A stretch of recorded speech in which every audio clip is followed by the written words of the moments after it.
Hi, I'm Mary Kopczynski, the CEO of RegAlytics, and I'm going to do something very different today. I'm going to actually show you how it is that I create the weekly update using RegAlytics. So here's the main screen where we can see 3 million alerts from over 8,000 regulators. And to the left is what I always mean when I say, here's your update on this week's 28,016 alerts. It's pretty easy for me to do. And I can also click here to see any new rules that have comments due soon. And so I'm just going to look through here, and here's an interesting one from the Maine Department of Labor that is revising their paid family leave program after they viewed 1,000 comments from 300 people. You missed yesterday's in-person meeting. Now, obviously, you would have gotten this earlier, but you do have until September 30th to communicate or attend. And here's where you can click the link to go straight to the source to understand how to attend or communicate. But you can also add it to your calendar and put it in here, the comments due date. So now I'm going to do something where I look up a specific topic. So I'm going to do artificial intelligence, and generative AI. And I'm going to hit go.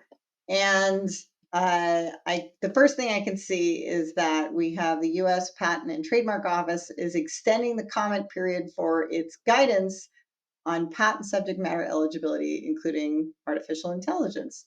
The deadline for submitting comments is October 16th, and it's the only extension granted. I can also see that the FDA is having a public meeting in November to discuss total product lifecycle considerations for generative AI-enabled medical devices. So this seems pretty interesting. And if you want to speak, you have to notify the FDA by October 25th. Here's another thing I like to do. So if I want to pick a specific sector, in this case, I want to look at artificial intelligence, but only in relation to healthcare, I can do that. And now I see there's another interesting rule coming out here from the Pennsylvania House of Representatives. It's going to require health insurance to disclose to the public, the clinicians and regulators, whatever AI use they're going to be using in the claims process. So I think this is an interesting alert for the week. So I will add it to my September 17th folder, or I could do AI safety regulation, whatever I want. And then what I could do is I can save this search. I can limit it in any of these great ways and save it. But then I go over here, and then all of my saved searches, if there's anything new, I can just click and see what I missed from the previous week. And then once I see them and want to share them with you, I add them to my weekly folder. And then I go to the folder and write the script. So what did I see this week?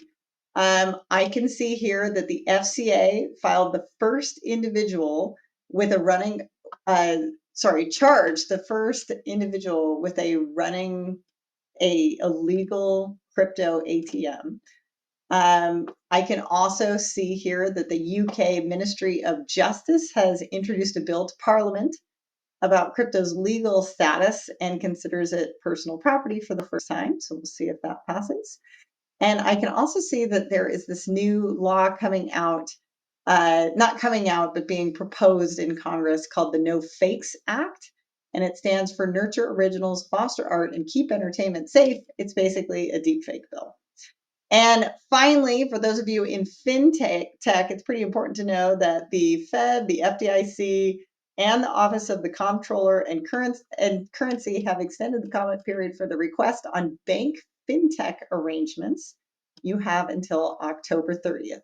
And that's it this week for RegAlytics. We have the global supply chain of the world's regulatory alerts in one very easy to use place. If you need a solution to regulation, give us a call.